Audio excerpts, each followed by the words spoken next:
Hello, my fancies. I hope this finds you well. Today is going to be a different kind of video. In addition to playing video games, crocheting, drawing semi-okay, and a variety of other hobbies, one of my chief loves is writing, specifically writing stories. They can range from fantasy to horror, and in this case, I whipped up a little horror story that I actually posted on Tales from the Creeps.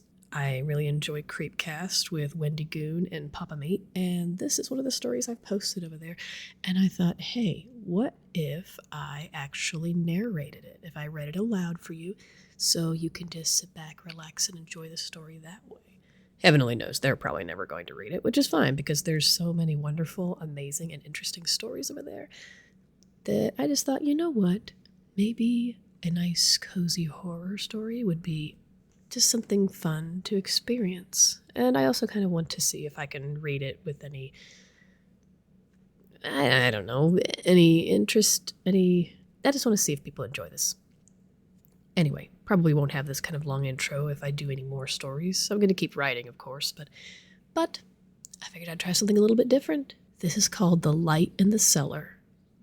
It doesn't have any content warnings except for endangerment of children, I suppose. It is supernatural in nature, so if you don't like a bit of ghostliness to your stories, you might want to check out now. Otherwise, sit back, relax, get something tasty to drink, and get cozy, and I'll tell you a tale. I was 10 when the light in my grandparents' cellar started turning on at night. My father's parents owned the house and the lot next to their own, a shabby affair that needed work best performed by a younger back than my grandfather's. The paint shades didn't match, the doors didn't always hang straight, the floorboards screeched like the cats in the alley behind the street. But it was warm in winter, cool in summer, and I had my own room with a window facing my grandparents' yard, so I always knew when they were out and about. I think every boy loves his grandma if she only lets him. If she can tolerate the mess and mud, ply him with snacks and hugs and kisses on his skin knee, she will have his whole heart. Every day I would launch myself out the back door of my house when I saw her puttering around the yard, careening toward her and slowing only on the last step before hugging her tight. She always hugged back, laughing and smelling like dish soap and chopped tomatoes. She had a little patch of green ones and line-dried clothing. She would joke each time about how I was getting taller, how one day I'd be so tall I'd have to catch her. "You'll knock me into next week if you're not careful, Corey." Her hair was silk white, but she let it grow long and straight, not like the little old ladies that had the tiny curled puff at church. It made her look younger, more free. Funny lady. The only woman I've ever known who liked sweet onions enough to take a whole bite out of one, horrifying other adults in the vicinity. She could also play pranks, something that deeply impressed me. Once she innocently asked me if I'd like to try her mug of coffee. Not knowing she took it without any kind of cream or sugar, I eagerly accepted the foreign drink. The bitterness was overwhelming, and I spat the mouthful on the floor. She laughed hard, all her teeth in it, before giving me a peace offering of candy. I laughed too. Bad taste didn't last long back then. My grandpa was different. He had a shed in the backyard. A red old thing I think was lined with lead paint into the 2010s. A cement step to the doorway served as a stoop, and on this he planted his squat frame in warm weather. Here he would tinker with car parts, engines, and most of all, lawnmowers. His collection was extensive. A carport cover next to the shed shielded dozens of mowers, some of which had been dropped by for him to repair by neighbors. Others he'd see by garbage bins while driving his pickup and decide they weren't ready to give up the ghost yet. He'd haul them home and fiddle to his heart's content. Sometimes they were repaired. Most of the times they were harvested for parts. Rust crept up the old frames, and the ones in the back sat so long I could swear they were starting to fuse together. Back then it was intriguing. As an adult, it was a risk of exposure to tetanus. Luckily, my parents believed in vaccines. Grandpa's hands always smelled like oil, a greasy rag in his hands as he wiped them absently. The sharp smell soaked into his skin, contrasting with the sweet odor of talcum. He was hard of hearing, so he spoke loud, and I had to do the same to properly converse. I would chat with him, but he did not respond with that brightness that Grandma did. He grunted, spoke in short sentences, always wiping his hands. He'd ask how I was doing in school, mouth set in that vague scowl old men's wrinkles settle into as they age. After a while he would banish me gently to my grandmother's doting, leaving him to work and watch. If I played in the yard, he did not intervene, merely keeping an eye on me to confirm I was safe. I loved my grandpa, but it wasn't the same as Grandma. If I loved her like a fire, brilliant and full of energy and light, I loved him like a street lamp, Distant and a little hazy, but a welcome sight. He didn't hug me. He barely ever hugged Grandma. For me, he just patted my head. Until I was 10, I lived a blissful life. My greatest worry was whether or not I'd figure out long division, or why I didn't hate the blonde girl with curly pigtails in my class as much as I used to. Then Grandma died. The first death in life is a prank without a peace offering. All bitter and nothing sweet, and no spitting it out to make it go away. I refused to believe it when my father came back from next door, sat me down with tears in his eyes, and explained Grandma was now with Jesus. I was angry. It wasn't a funny joke to pretend she was gone. Not at all. She'd be mad at him for lying. The ache of loss was sharper than I could have imagined, and it felt like I'd been kicked all the way down to my stomach and I couldn't catch my breath. Grandma was gone. I would never, ever, ever be able to run out in the yard and hug her again. I was never going to be able to catch her in a hug because she'd gone too soon, before I could ever be tall enough. I bawled, cried harder than I ever had until I had to fight to breathe. Dad cried too, hugging me tight, but he didn't smell like tomatoes, and we used a dryer and fabric softening sheets for our clothes. The funeral was wretched. People talked about her being in heaven, a better place, about not hurting or being sad anymore. I mutinously thought that couldn't be true, because I wasn't there, so of course she must be sad. She would miss me. To see people smiling ached. They could think of memories of her with fondness. I could only feel the loss. I'd spent every day by her. I loved her best, most. I had not unlearned the selfishness of a child just yet. The neighbor who lived in the house past my grandparents was a comfort. A pretty blonde woman named Angelica. She had a soft frame and a welcoming smile. She sat by me and talked about how it had hurt when she lost her husband, that it would get better over time. Part of me didn't want to feel better because it felt like that meant loving Grandma less, like removing the pain meant losing the connection. And then there was Grandpa. When a spouse of so many years loses their better half, a chunk of them dies at the same time. His scowl sank into despondency. Over the following months, the life leaked out of him like oil, rotting like the unfinished lawnmowers and untended tomato plants. No new mowers were nested under the carport, only the familiar ones. Weeds ate up the garden.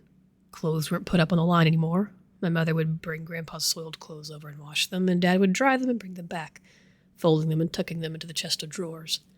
I doubt Grandpa changed his clothes very often. He began to smell of stagnant sweat and dust. He spent his time in his easy chair, staring at the television. It was only on part of the time. Angelica was a saint. She knew my parents both worked and offered to check in on Grandpa.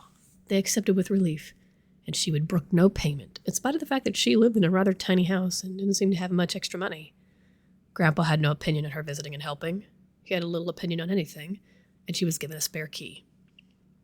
My parents and I visited frequently, and Angelica would visit in the morning to fix a bit of breakfast so Grandpa was at least getting one good meal in. He probably would have survived on canned beef stew and candy bars otherwise. One night, when heading to bed, I looked into the yard between our houses, and I saw a light. The house my grandparents lived in had stood before the World Wars and through Prohibition. Grandma used to tell me the cellar had originally been for storing vegetables and dry goods throughout winter, and when liquid relief from life's troubles was forbidden, it had been converted for the production of moonshine. It had long since been turned into a storage room, though I liked to pretend I was a bootlegger hiding out from the law, while she played a cop that could never quite catch up to me. There was a smaller room off the main cellar with a door, and its functioned as more storage with no bulb of its own. In that whole cellar, the only light was a yellow warm bulb that lit up the stone walls just enough to be eerie. I stared at it, midway through buttoning my pajama shirt. The window was small and grimy, a few inches of wavy glass lit up in gold encrusted with spiderweb. The light shone from the main room into the small one, but I couldn't make out anything from the main room at all.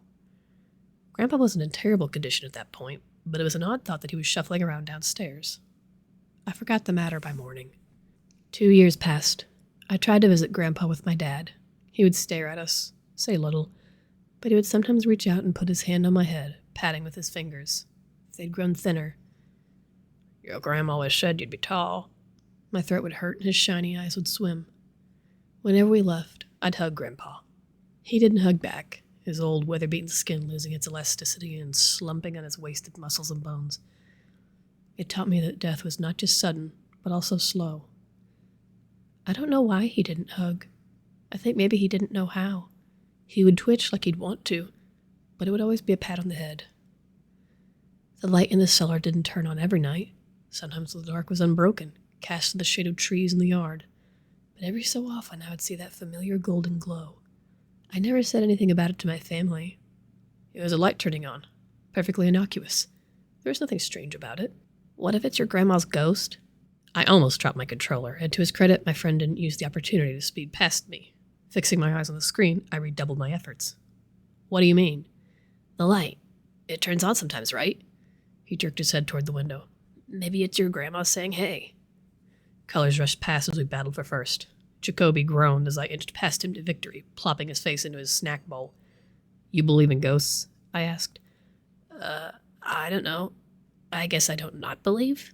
My friend had slept over a dozen times and loved a good ghost story, but looking at his dark eyes and serious expression, I didn't think he was trying to spin a yarn.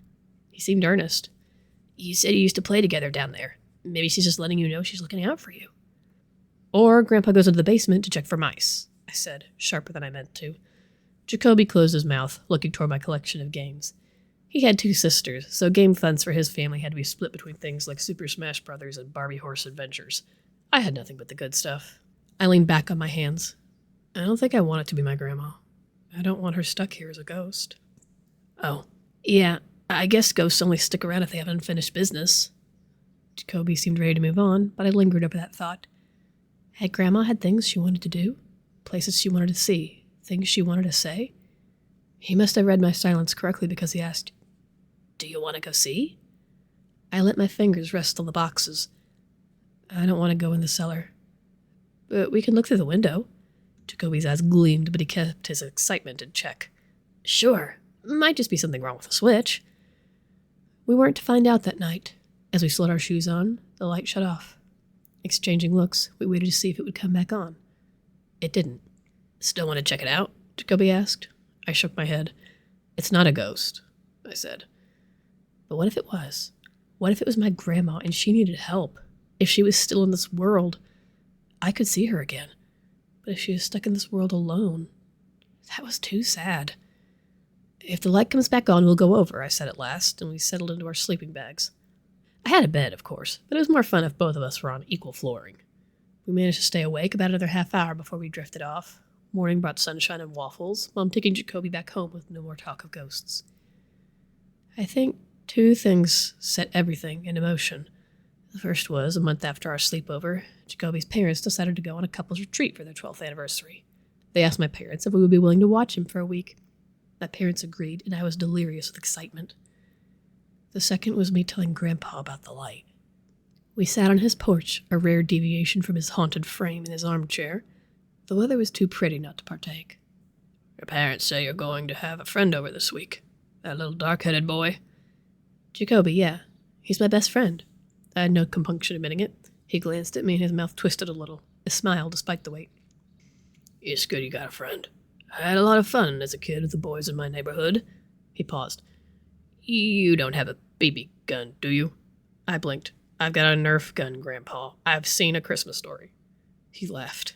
It was a rare sound, raspy and creaky. Just as well. Won't end up with a pellet in your knee. I heard Mom and Angelica talking in the house, Mom accepting the latest batch of laundry. You've been working on the tomato patch. That's lovely. I hated to see it go to seed. Oh, I think a garden will brighten the place up, Angelica said. Flowers and vegetables. I think I'll have 8 plots by the time I'm satisfied. Henry seemed to like the idea. I think it'll be good for him to look out and see the garden, Mom said, her voice dropping slightly. Grandpa coughed and the noise was wet, phlegmy. Shoot, he muttered. I miss your grandma times like these. She would have been chomping at the bit to get out in the garden right now. I nodded. She would have. I used to use the trowel to help her fill the flower beds. She said I was like a little dachshund. I smiled before asking, Grandpa, do you believe in ghosts? His nose wrinkled. Oh, they make good stories. But no, I think we go on after we kick it. Your grandma's in heaven. I think so too. It's just, I'm being dumb. I see the light downstairs come on at night sometimes. See that little window. Grandpa shifted on the swing. Could be a short. Wiring down there is old. Is it a flicker? No, it's on for a while usually. 2 hours is the longest I've counted. He sat up a little. Ever see anyone? No. I thought I don't know, maybe it's Grandma come to say hello? He stared at me, and I suddenly felt foolish. I shrank in my seat, wondering if Mom and Angelica were almost done talking. He said nothing. I slowly shifted to the view of the front yard. It was green and bursting, the grass lush and cool. Do you... he began. Corey, let's go. We've got to get the laundry started, and then you have to help me shop for the snacks Jacoby likes. Mom carried the hamper, declining Angelica's offer to carry it. The blonde woman smiled at me, and I was reminded of the girl in class that I didn't hate. I can take the keys and wait by the car, I suggested, not wanting to have to help load the washer. Mom paused. Angie, would you mind watching him? My mother was diligent. In spite of the safety of the small neighborhood, she'd never let me wander unsupervised. Angelica nodded, and I was entrusted with my mother's key ring. I turned to Grandpa. I'll see you later, I said, too embarrassed to say more. I took the steps off the porch and headed to the car. Angelica followed behind. I couldn't help but glance at the cellar window as I crossed from my grandpa's side yard into our own, up to the driveway. Your grandpa's a sweet man, Angelica said, breaking the quiet. He reminds me of my granddad. Yeah, he's all right. I didn't know what to say. Angelica seemed at ease, but I felt shy. Do you believe in ghosts? I asked suddenly. Ghosts? You know, I do. I like the idea that the people we love can hang around. At least a little piece of them, you know? It was very sweet and very cheesy, but she seemed to mean it. I don't think they haunt us, though. I hope they don't. I hope they're all okay, if they're even real. I added, suddenly embarrassed to be talking about ghosts with a grown-up. Miss Angelica, why do you live alone? She paused, and I wondered if I'd asked something rude, but she spoke again after a moment. Well, I didn't always. I was married until 3 years ago. Then my husband passed away. It really broke my heart. The house gets so lonely when you're used to hearing someone else there. Maybe that's why I wanted to help your grandpa. I know how it feels to lose someone important. She was somber for a moment, but then brightened. Plus, I love old houses. They're creaky, but they're big. Lots of space. Houses don't seem to have such big rooms nowadays, you know? Sensing she didn't want to talk about her dead husband, I was still struck by the kindness of her. She was taking her hurt and using it to help someone else. Why do you ask about ghosts? Do you think you've seen one? She sounded so sweet, not mocking at all. I decided I could tell her the truth. She listened intently, sun making her hair glow gold. The gentle smile faded, but it only melted into sorrow, not disbelief. Oh, honey, I can explain that. Her voice fell, voice hesitant. I'm sorry if this disappoints you, but your grandpa's the one doing that with the lights. I blinked. You see, sometimes when people get old, they can act very strange. He's doing something called sundowning. If he's going downstairs, I'll have to talk to your parents. Let me talk to him, okay? Grandpa was the one doing this? I didn't dare contradict her, but I said, he didn't say he was doing it. Could he not realize it? I'm afraid so. It's not so uncommon for people to forget things from when they're sundowning. She put a hand on my shoulder. I'm sorry, hon. It might be time for your grandpa to be moved someplace where he can get around-the-clock support. And your parents can't really give him all the care he needs. I hated the thought of Grandpa going to a home. I had the mental image of a smelly, cramped place with old people sitting around playing bingo. But Mom and Dad wouldn't put him somewhere like that. Surely they couldn't be as terrible as all that, right? Was that what you all were talking about? The lights? Angelica asked. Her blue eyes drifted back toward the porch. Before she could say anything else, my mother appeared from the back door. I'll see you later, Miss Angelica. Have fun with your friend. I'll chat with your grandpa before I head back home, okay? Last thing we want is him hurting himself on the stairs. With that and a wave, she strolled back toward Grandpa's house. Mom and I were off to the grocery, and I felt better and worse at the same time. Not only was it not Grandma, which was good bad, but it was a sign Grandpa was getting old and confused. More change, more loss. Jacoby arrived that evening and managed to shake me out of my reverie. Mom and Dad generously plied us with snacks and PG movies, watching a few with us before they headed to bed. Don't stay up too late, Dad told us. You have a whole week to enjoy, so try to pace yourselves, When their bedroom door closed, Jacoby turned to look at me. So, you want to check the cellar? I was surprised. You don't really think there's a ghost in there, do you? He was evasive. I don't want to go to sleep yet. I want to do something. Did you sneak another soda? What are you, my mom? He rolled his eyes, buzzing with energy. My neighbor told me it was my grandpa's son walking, or something. Like old people do it sometimes. She knows about the lights, I informed him. The eagerness in him guttered out like a candle. Aw, are you sure? Well, she said it was. I figure that makes more sense than ghosts. Jacoby gazed wistfully out my window. I guess so. And it's not like I want your grandma stuck there. But if it's your grandpa, I think we could go check anyway? Just to be completely sure? I didn't like the idea of running into Grandpa half asleep and acting weird in the night. But if the light did come on, that meant he was heading down into the cellar, and he might get hurt on the stairs. So maybe it wasn't a bad idea to check and see. And what if Angelica was wrong? What if it wasn't always Grandpa turning on the light? Nervous, but longing for a little bit of adventure, I caved. I guess it won't hurt anything.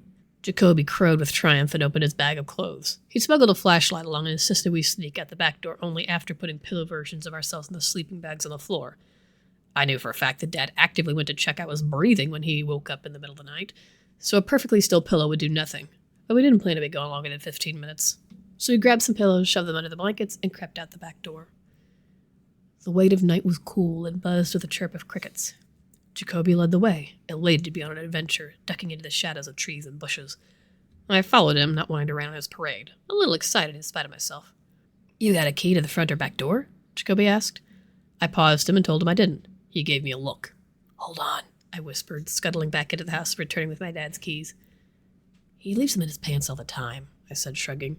We resumed sneaking, and we elected to unlock the back door.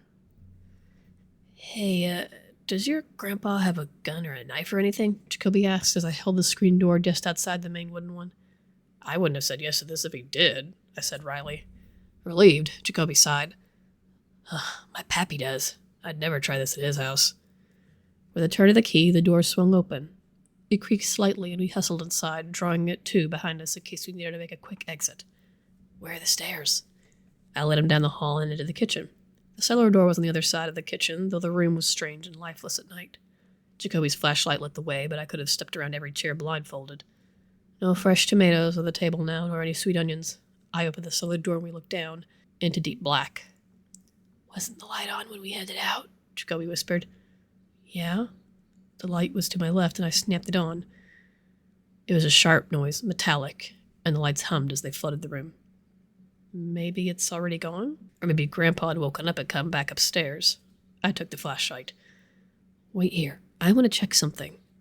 I rolled my feet as best I could across the carpet, avoiding the creakiest parts of the floor, and made it to the sitting room. Casting the beam of light in, I carefully moved it to the foot of Grandpa's armchair. I didn't want to wake him if he was asleep, so I shone the light just near enough the chair to catch sight of his shoes and socks and slightly too short khakis. The room was perfectly silent. I flicked off the light and rushed back to Jacoby. Grandpa's asleep in his chair. Let's go down. Jacoby led the way, drinking in the side of the room. Your grandpa fish or hunt? Not for a long time. Why? Jacoby gestured to the room, and I looked around as it came into view. The cellar was different. The storage was mostly gone as the family had taken things Grandpa hadn't wanted around. But there were coolers. Big ones, like the kind we'd take for a full day outside. All the boxes that had held Grandma and Grandpa's excess things had been loaded into the back room, stacked tall in the small compartment. I could see the wavy glass of the window from here. I haven't been down here in a long time. Nobody has. Grandpa doesn't want to throw this stuff out, I said, scanning the coolers. But I don't know what these are for. The nearest one reached Jacoby's stomach in height, and it sat beside an old desk loaded with gardening tools and duct tape. There was also a shovel caked in dirt. Jacoby slowly turned his head. Why do some of these coolers have duct tape around them? I shook my head. He returned his gaze to the nearest cooler slowly.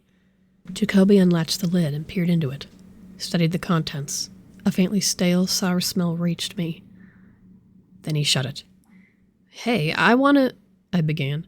He turned to me and his face was different. The anxious excitement had gone, and in its place were wide, staring eyes and a thin, silent mouth. His dark hair seemed black as ink against his white face. When he spoke, it was the barest whisper. We have to get out of here. I had a very large desire to push back, to question him, but I had never seen my friend so frightened. Then I heard a shoe on the stairs, light and careful, trying to be quiet. Terror froze me in place for a moment, but Jacoby pushed me toward the back room and bolted on padding sneakers for the stacked coolers on the other side of the room. I stumbled into the back room and pulled the door to, wincing as it squeaked. The steps stopped, and I panted silently with a wide mouth as I ducked down behind what little storage was inside, praying they wouldn't investigate. That wasn't Grandpa's gate. And Ghosts wouldn't have footsteps, would they? The steps came down a little slower, cat's paws on earth, trying not to make a sound.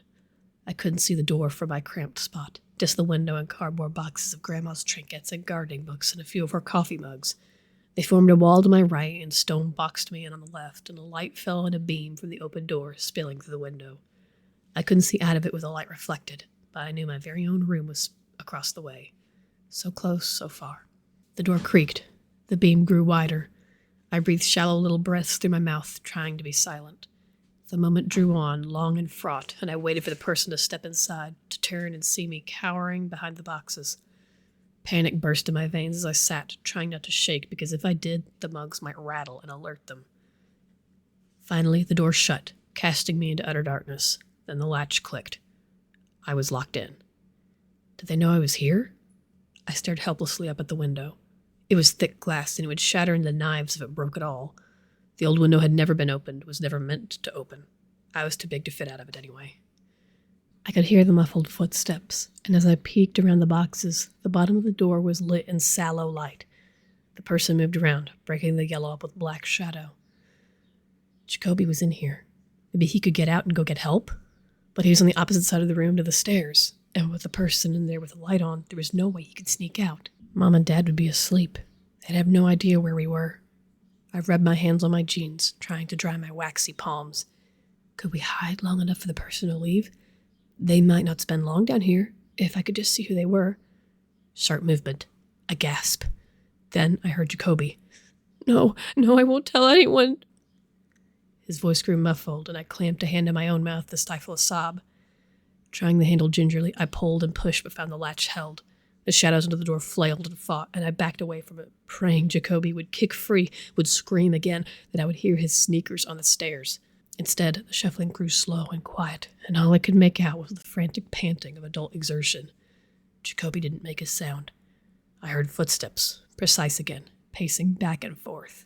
Then they paused, and I heard the suctioned click of a cooler opening. The person grunted, as if lifting something, and the thump of weight in the cooler. It closed and was locked.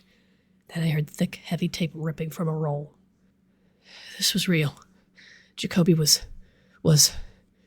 I cowered in the corner, trying to think of how to contact someone. I had no cell phone.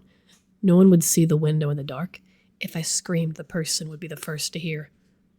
Grandpa might not hear me bellowing even in his own house.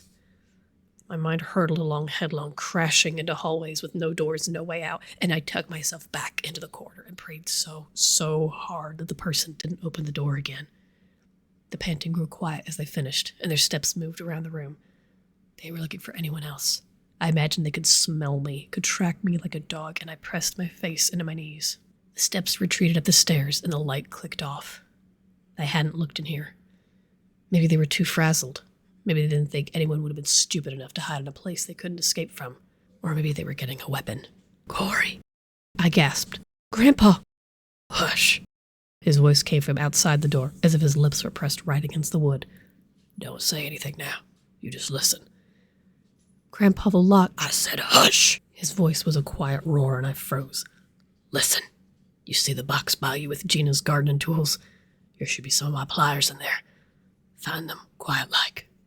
I obeyed, growing more confused by the moment. When they were in my hands, he continued. I obeyed, growing more confused by the moment. When they were in my hands, he continued. Look at the hinges on the door. Can you see them? The dark was all-encompassing. I closed my eyes. No, I'm trying. When I opened them again, my eyes had adjusted enough to make out the vaguest impression. Grandpa, please unlock the door. I can't. He sounded as if he were being strangled with tears. Try, please. You need to get the pins out of the hinges. They're old. They aren't stuck in. Never got around to replacing them.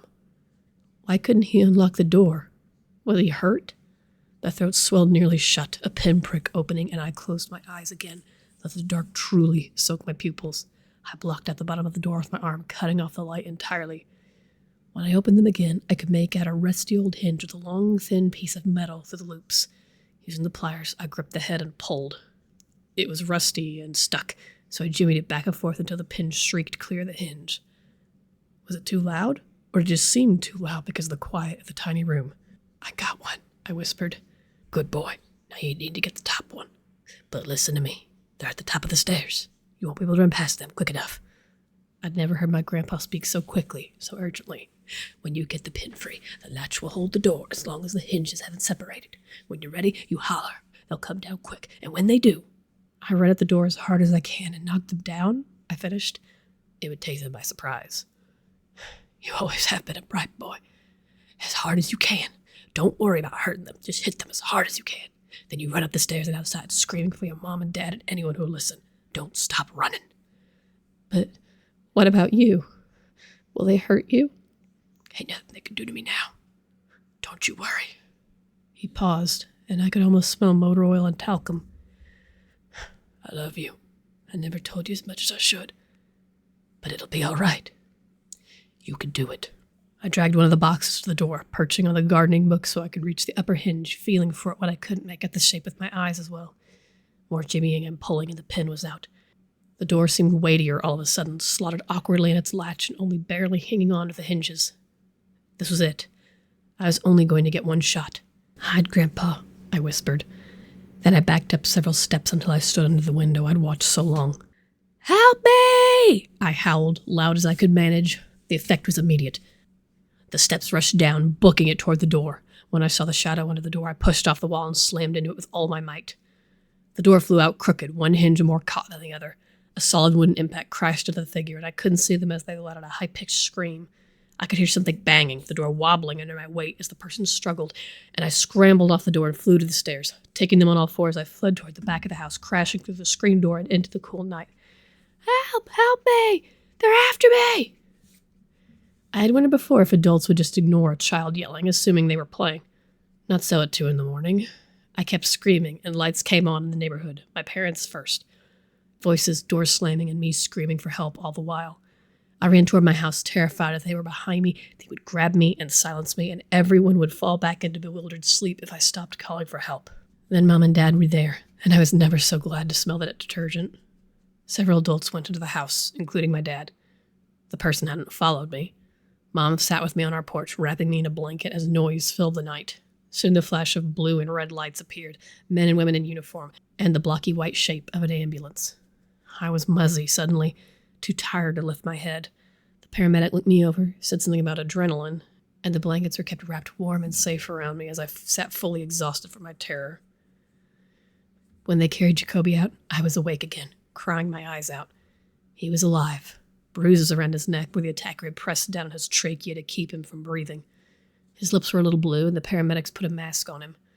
His breath was faint against the plastic, but he was aware when I approached, grabbing his arm. There was care in the paramedics' hands, but no hurried urgency. He would be all right. Dad approached us, and he looked as if he'd aged 10 years in the span of 15 minutes. What were you boys doing in the cellar? He asked, and I was too tired and relieved to wither or fear getting in trouble. The light kept coming on at night. We wanted to see if it was Grandma's ghost. He absorbed all this by rubbing his eyes, by wavering on the spot, by breathing deep and looking ready to cry. Who was it? You didn't see? I shook my head, but with emotion I caught sight of a police car rolling away with a familiar face in the back seat. Her hair was wild and her face sunken and haunted, puffy where she'd slammed into the concrete. But her eyes flitted toward me as the police passed. Angelica watched me with distant contempt as she disappeared from my sight. I stared after her. Dad realized and sighed, hands shaking. Mom held me tighter, kissing the top of my head with trembling lips. I can't believe she was always so kind. I just don't understand, Mom whispered. Angelica? How could she? Why? Just 12 hours ago we'd been chatting, the sun beaming down, the world at peace, and she tried to kill Jacoby. Dad crouched in front of me and Mom, holding each of our hands. We need to go with Jacoby to the hospital, and they'll have questions for both boys soon enough. Mom's eyes grew hard, but she nodded tensely. I watched Jacoby being loaded into the ambulance. The officers can bring me and Corey if you want to go with Jacoby. Mom and Dad had a silent conversation with the flicking of their eyes to each other, to me, to Jacoby.